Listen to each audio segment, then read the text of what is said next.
Contract labour ஆக்ட்னு சொல்லுவாங்க. அந்த labour ஆக்ட்ல நிறைய மாற்றங்கள் பண்ணியிருக்காங்க. குறிப்பா என்னன்னா, முன்னாடி 20 பேருக்குள்ள இருந்தாலே 20 பேருக்கு மேல போயிட்டா கான்ட்ராக்ட் லேபர் ஆக்டுக்குள்ள வருவாங்க. ஆனா இப்போ 50 பேரா மாத்திருக்காங்க. அதாவது என்னன்னா 49 பேருக்குள்ள இருந்தா அவங்க கான்ட்ராக்ட் லேபர் ஆக்டுக்குள்ள வரமாட்டாங்க அப்படின்றாங்க. இப்போ இதனால என்னங்க பிரச்சனைனா, கான்ட்ராக்ட் லேபர் ஆக்டுக்குள்ள வரல அப்படின்னா, இப்போ கான்ட்ராக்ட் லேபர் ஆக்டுக்குள்ள வந்தாங்கன்னா அவங்க வந்து நிரந்தர தொழில்கள்ல ஈடுபடுத்தக்கூடாது அப்படின்னு ஒரு சட்டம் இருக்கு. இப்ப 49 பேருக்குள்ள வச்சு நம்ம ஈடுபடுத்திக்கலாமா அப்படின்னு ஒரு கேள்வி இருக்கு. அப்போ 49 பேருக்குள்ள வச்சு ஈடுபடுத்திக்கலாம் அப்படின்னா எல்லா இடத்துலயுமே நீங்க 40 பேர் 45 பேரை வச்சு கான்ட்ராக்ட் சின்ன சின்ன கான்ட்ராக்டை கொடுத்து வேலை வாங்கிக்கலாம் அப்படின்ற ஒரு மிக இக்கட்டான சூழல் இருக்கு. இதையெல்லாம் முன்னாடி சர்வே பண்றதுக்கு வந்து ஃபேக்டரி இன்ஸ்பெக்டர்னு ஒருத்தங்க இருப்பாங்க. அந்த ஃபேக்டரி இன்ஸ்பெக்டர் வந்து எப்ப வேணாலும் ஆய்வு பண்ணலாம்னு இருக்கும். ஃபேக்டரி இன்ஸ்பெக்டர் வந்தாருன்னா எப்ப வேணாலும் நிறுவனத்துக்குள்ள ஆய்வு பண்றதுன்னா அத்தனை அதிகாரங்களும் அவருக்கு இருந்தது. ஆனா இப்ப அதை மாத்தி என்ன பண்ணிருக்காங்கன்னா, ஃபேக்டரி இன்ஸ்பெக்டர் ஃபேக்டரிக்குள்ள நீங்க இன்ஸ்பெக்டர் வரணும் அப்படின்னாலே நீங்க வந்து எழுத்துப்பூர்வமா அந்த அதிகாரிக்கு கடிதம் கொடுக்கணும். அதாவது அந்த நிறுவனத்தோட தலைமைக்கு நீங்க கடிதம் கொடுக்கணும். அவரை வந்து ஃபெசிலிட்டேட்டர் மாதிரியே மாத்திட்டாங்க கிட்டத்தட்ட. அதாவது ஃபேக்டரி இன்ஸ்பெக்டர்ன்றவங்க நீங்க உள்ள இருக்கிற பிரச்சனைகளை பார்த்து சொல்லுங்க, அதை வந்து கண்டிப்போட நடத்துங்க அப்படின்றத தாண்டி நீங்க வாங்க வந்து பாருங்க, நாங்க என்னதான் தப்பு பண்றோமோ அதெல்லாம் சரி பண்ணி கொடுங்க அப்படின்ற அளவுக்கு அவரை ஒரு மீடியேட்டர் மாதிரி மாத்திட்டாங்க. அதே போல இன்னைக்கு பாத்தீங்கன்னா நம்ம அரசு ஊழியர்கள் அப்படின்னா ஒட்டுமொத்தமா இந்தியா முழுமைக்குமே 80 கோடி ஊழியர்கள் தொழிலாளர்கள் 80 கோடி பேர் இருக்காங்க. அதுல அரசு ஊழியர்கள்னா 10% கூட இருக்க மாட்டாங்க. அப்படி இருக்கும்போது மிச்சம் இருக்கிற 70% பேர் அரசு ஊழியர்கள் இல்லை. இப்ப என்ன சொல்ல வராங்கன்னா, ஒரு அரசு நினைச்சா ஒரு நிறுவனத்தை அதோட தொழிலாளர் நல வரையறைக்குள்ள இருந்து நீக்கிடலாம் அப்படின்றாங்க. அவங்களுக்கு எந்த சட்டமும் பொருத்த தேவையில்லை அப்படின்னு அதுல இருந்து நீக்கிடலாம் அப்படின்னு சொல்லிட்டு அரசுக்கு அப்ராப்ரியேட் கவர்மெண்ட்டுக்கு கொடுக்குறாங்க. இதுல நீங்க ஒண்ணு கவனிக்கணும், சென்ட்ரல் கவர்மெண்ட் ஒரு சட்டத்தை ஏற்றுது, தொழிலாளர் நல சட்டங்களை சென்ட்ரல் கவர்மெண்ட் இயக்குது. அதை அமல்படுத்தணுமா வேணாமா அப்படின்னு முடிவு பண்ண வேண்டியது ஸ்டேட் கவர்மெண்ட். இப்ப ஸ்டேட் கவர்மெண்ட் இதை அமல்படுத்தாம வேணாமான்னு பேசணும், சொல்லணும் இல்லையா? அதான சரி. ஏன்னா நம்ம அரசு பணியாளர் மட்டும் பார்க்கிறோம், அதை தாண்டி கிட்டத்தட்ட 70 கோடி சாதாரண ஊழியர்கள் இருக்காங்க. அவங்களுக்கான பணப்பலனோ இல்ல அவங்களுக்கான உரிமையோ இதெல்லாம் யார் பார்க்கறதா? ஸ்டேட் கவர்மெண்ட் தான் கொடுக்கணும். இப்ப ஸ்டேட் கவர்மெண்ட் என்ன பண்ணுதுன்னா, யாருக்கு வேணாலும் விலக்களிக்கலாம் அப்படின்ற அடிப்படையில இதை விலக்களிக்கிறாங்க. அந்த அடிப்படையில தான் கிட்டத்தட்ட 1.5 வருஷமா சானிட்டரி ஒர்க்கர்ஸ் போராடிட்டு இருக்காங்க. கிட்டத்தட்ட 1.5 வருஷமா போராடுறாங்க.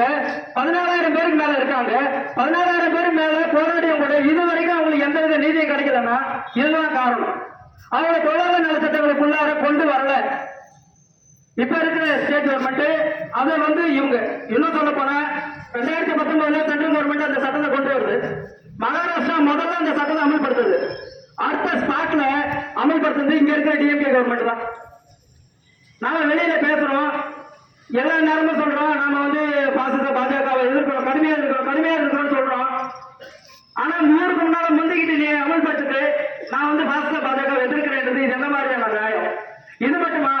டாஸ்மாக் ஊழியர்கள் கிட்டத்தட்ட 20 வருஷமா போராடுறேன். 20 வருஷமா ஆயிடுச்சு அவங்க வேலைக்கு நியமனம் பண்ணி. ஆரம்ப காலத்துல 21,000 பேர் வேலையை நியமனம் பண்ணாங்க. இன்னைக்கு வெறும் 13,000 பேர் தான் இருக்காங்க. அவங்களோட சம்பளம் 20 வருஷம் கழிச்சு வெறும் 10,000 ரூபாய். உங்களால நம்ப முடியுதா? வெறும் 10,000 ரூபாய் இன்னைய வரைக்கும் அவங்க பர்மனன்ட் பண்ணல. அதுக்கான போராட்டம் என்னமோ எடுத்துக்கிட்டு இருக்கு. ஏன் அவங்களுக்கு இந்த ஆக்ட் பொருந்தாதா? ஏன் பொருந்தல? ஏன்னா விலக்களிக்கிற.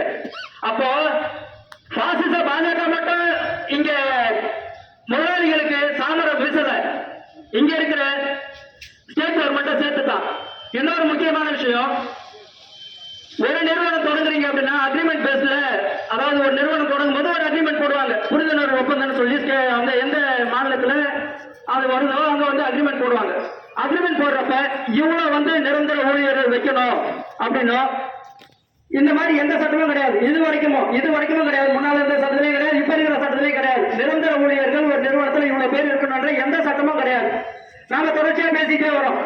இது மாதிரி இந்த சட்டங்கள்லாம் வரும்போது நிரந்தர ஊழியர்களே இல்லாம போயிடுவாங்க. நம்ம பேசிட்டே இருக்கோம், ஆமா இல்லாம போயிடும், உண்மைதான். ஆனா நிரந்தர ஊழியர்கள் இருக்கணும்னு சொல்லி இது வரைக்கும் சட்டம் இல்லை. நம்ம அதை கடுமையா போராட வேண்டிய தேவை இருக்கு. ஒரு நிறுவனம் தொடங்கும் போது நிரந்தர ஊழியர்கள், அதாவது நம்ம எல்லாருமே வேலைக்கு போறது ஒரு கம்பெனில பர்மனெண்ட் ஆயிரம் அப்படின்ற அடிப்படையில தான். நிறுவனங்கள் புதுசா வரணும்னு சொல்லி அரசாங்கம் கொண்டு வர்றதா நிறைய பேருக்கு வேலை வாய்ப்பு கொடுப்போம் அப்படின்ற அடிப்படையில் தான். எந்த மாதிரி வேலை வாய்ப்பு கொடுக்க போறேன்? எந்த மாதிரியான வேலை வாய்ப்பு கொடுக்க போறேன்? எங்க இன்னைக்கு அக்னிபத்னு சொல்லி கொண்டு வராங்க 3 வருஷம். இன்னைக்கு நம்ம FTN கொண்டு வரோம் 4 வருஷம். இந்த 3 வருஷம் 4 வருஷம் வேலை செஞ்சுட்டு அவன் அடுத்து எங்க போவான்? அவனோட எதிர்காலம் என்னத்துக்கு வருது? எங்க போய் எந்த வேலையை சேருவான்? நீங்க 3 வருஷத்துக்கு ஒரு முறை 4 வருஷத்துக்கு ஒரு முறை வேற வேற கம்பெனி மாறிட்டு இருப்பீங்க.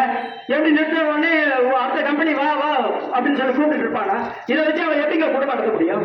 இன்னைக்கு பிஜேபி சொல்லுது நாங்க குறைஞ்சபட்ச சட்டத்தை உறுதிப்படுத்தோம், குறைந்தபட்ச சட்டத்தை உறுதிப்படுத்திட்டோம் அப்படின்னு. என்ன குறைஞ்சபட்ச சட்டத்தை உறுதிப்படுத்தின நீ?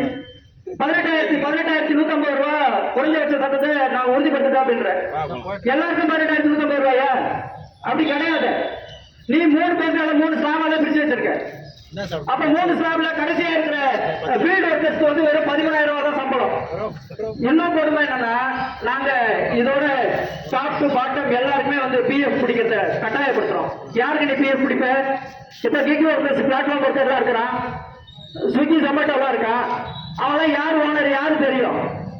நீ யாருகிட்ட வாங்குவ? முதல்ல யாருகிட்ட வாங்குவீங்க? யாருகிட்ட வாங்கி நீங்க எம்ப்ளாயர் கான்ட்ரிபியூஷன் யாருகிட்ட வாங்கி கொடுப்பீங்க, கட்டுவீங்க? இதெல்லாம் ஏமாத்த வேலை. ஏன்னா உலகமே 48 மணி நேரம் அதிகம் வேணாம் குறைங்க அப்படின்னு சொல்லி 26 மணி நேரம் 27 மணி நேரம் உலகமே கொண்டு வருதுங்க. ஒரு வாரத்துக்கு 27 மணி நேரம் வேலை செஞ்சா போதும் டென்மார்க்ல ஒரு வாரத்துல. அதுக்கு அவன் சொல்ற காரணம் ரொம்ப முக்கியமா பார்க்கணும். எங்க நாட்டுல வேலை வாய்ப்பின்மை நாங்க குறைக்கணும். வேலை வாய்ப்பின்மையை குறைக்கணும் அப்படின்னா நாங்க வேலை நேரத்தை குறைக்கணும். இப்படி வேலை நேரத்தை குறைக்கிறதுனால எங்களுக்கு வேலை வாய்ப்பின்மையும் போது உள்நாட்டு உற்பத்தி அதிகரிக்குதுன்னு சொல்றான். உள்நாட்டு உற்பத்தி அதிகரிக்குது, நாங்க வேலை நேரத்தை குறைக்கிறதுனால வேலையில்லா திண்டாட்டம் குறையுது, இதனால எங்களோட நாடு வளர்ச்சி பெறுது அப்படிங்கிறான். ஒரு சட்டம் கொண்டு வருதுன்னா ஏற்கனவே இருக்கிற சட்டங்கள்ல இருந்து யாரெல்லாம் பயன்படாம இருக்காங்களோ, யாருக்கெல்லாம் பயன் இல்லாம இருக்கோ அவங்க எல்லாத்துக்கும் பயனை ஏற்படுத்தி கொடுக்கறதா ஒரு சட்டமா இருக்கும். அதனால ஒரு சட்டத்தை கொண்டு வரதுக்கு புதிய சட்டத்தை உருவாக்குறதுக்கான அடிப்படை அதுதானே. நீ என்ன பண்ற? நீ 20 பேர் கான்ட்ராக்ட்ல இருக்கிறவன் 20 கீழே இருந்தாலே அவனுக்கு முடியாதுன்னு சொல்றப்ப நீ 50 பேரை கொண்டு போய் மாத்தி வைக்கிறேன். மிச்சம் 20 பேர் 19 பேர் இருக்கும் போதே முடியாது. இப்ப 50 பேரை கொண்டு போறப்ப 49 பேருக்கு அது முடியாம போதில்ல. நீ என்ன சட்டத்தை கொண்டு வர? சட்டத்தை கொண்டு வர 100 பேர் இருந்தா ஒரு நிறுவனத்துல கம்பெனியை ஈர்த்து போடலாம். யாருக்கும் அதிகாரங்கள் அதாவது கேட்க முடியாது. அரசு கிட்ட நீங்க கேட்கவே வேணாங்க. 100 பேர் வச்சு ஒரு கம்பெனி இயங்குதுங்க, 99 பேர் வச்சு ஒரு கம்பெனி இயங்குதுங்க. அந்த கம்பெனியை வந்து லே ஆஃப் கொடுக்கவோ இல்ல கம்பெனி ஷட் டவுன் பண்ணவோ இல்ல வேலையை விட்டு தூக்கவோ யாருக்கிட்டே நீங்க கேட்க வேண்டிய அதிகாரமே கிடையாதுங்க. அப்படின்னு இருந்த சட்டத்தை நீ என்ன பண்ணிருக்கணும்? 100 பேர் 50 பேரை குறைச்சிருந்தா நியாயமான சட்டம், தொழிலாளிக்கு தேவையான சட்டம், அங்க இருக்கிற எல்லாருக்கும் உறுதிப்படுத்துற சட்டம். நீ 100 பேரை 300 பேரை மாத்திரம் இது யாருக்கான சட்டம்? இது ஒட்டுமொத்தமா கார்பரேட்டுக்கு அடிமை செய்யறதுக்கு செஞ்சுட்டு நீ தொழிலாளிக்கு நல்ல செய்யற ஏமாத்திருக்கீங்களா? அதனால இந்த மாதிரியான மோசடித்தனமான சட்டங்களை எல்லாருமே எதிர்க்கணும், கடுமையா எதிர்க்கணும். இன்னும் ஒரு முக்கியமான விஷயம் நேரங்கத்தி, இன்னொரு முக்கியமான விஷயம் என்னன்னா, கான்ட்ராக்ட் லேபர்ஸை வந்து எதெல்லாம் மேஜரான ஒர்க்கோ அதாவது முக்கியமான பணி அந்த நிறுவனத்தோட கோர் ஒர்க்னு சொல்லக்கூடிய இடங்கள்ல கான்ட்ராக்ட் ஒர்க்கர்ஸை யூஸ் பண்ணக்கூடாது ஒரு சட்டம் சொல்லுதுங்க. நல்லா கேட்டுக்கோங்க, கோர் ஒர்க்ல கான்ட்ராக்ட் ஒர்க்கர்ஸை யூஸ் பண்ணக்கூடாது ஒரு சட்டம் சொல்லுதுங்க. சரி, எதுனா கோர் ஒர்க்? எது கோர் ஒர்க் இருக்குல்ல, அந்த கோர் ஒர்க்கை ஏதாவது டிபெண்ட் பண்ணல. இப்ப நேற்றுக்கு ஐயா சவுந்தரராஜன் வந்து பேசுறாங்க, ஆலம்பை கலந்துதான் அவர் சொல்றாரு, வல்லூர் அனல் மின் நிலையம் தமிழ்நாடு அரசும் சென்ட்ரல் கவர்மெண்ட்டும் சேர்ந்து அவங்களோட 2 பேரும் சேர்ந்து கொலாபரேஷன்ல பண்ணக்கூடிய அனல் மின் நிலையங்க ஒரு நிரந்தர ஊழியர் கூட இல்லைங்க, ஒரு நிரந்தர ஊழியர் கூட இல்ல. அப்போ அந்த வல்லூர் அனல் மின் நிலையத்தை கோர் ஒர்க்கே கிடையாதா? இது யாரை ஏமாத்துற சட்டம்? யாரை ஏமாத்துற சட்டம்? ஏங்க ஒரு அனல் மின் நிலையத்தில் ஒரு பர்மனன்ட் எம்ப்ளாயி ஒருத்தம் கூட இல்லைன்னா இது என்னங்க சட்டம்? இது நீங்க நம்ம யாருக்காக போராட்டம்? இந்த சட்டத்தை தூக்கி எறியறது கீழ்ச்சி கொளுத்தி போடுற வரைக்கும் நம்ம கடுமையாக போராடணுங்க, கடுமையா போராடணும். இல்லைன்னா நம்ம அரசு பணியில இருக்கிறோம், நம்ம தச்சுருவோம் நினைக்கிறோம். நம்ம தாண்டி 80 கோடி பேர் இங்க வேலை செய்யறோம். நம்ம அப்பா அத்தா சித்தப்பா பெரியப்பா எல்லாரும் அண்ணாதிரத்து ஒர்க்கரா இருக்கிறோம், அமைப்பு சாரா ஒர்க்கரா இருக்கிறோம். அவனுக்காக நம்ம இங்க கடுமையாக போராடணும். இந்த போராட்டத்தை தமிழ்நாடு முழுமைக்கும் பரவலாக கொண்டு போய் சேர்க்கிற வேலையை நம்ம எல்லாரும் ஒன்று சேர்ந்து செய்யணும். வாய்ப்பு மிக்க நன்றி. நாம் தமிழர்.